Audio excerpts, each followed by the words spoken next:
আবার বললেন যে ডান হাতের বিঘত যেমন বাম হাতের সমান।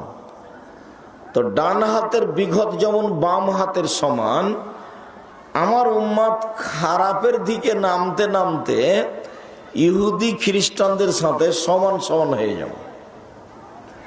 এরপরে আল্লাহ রসুল কথার নিচে নামতে লাগলেন, রাস্তার নিচে নয়, কথার মানগত নিচে নামতে নামতে বলছেন, ইহুদি খ্রিস্টান যদি মায়ের সাথে জেনা করে থাকে তো আমার উম্মত মায়ের সাথেও জেনা করবে।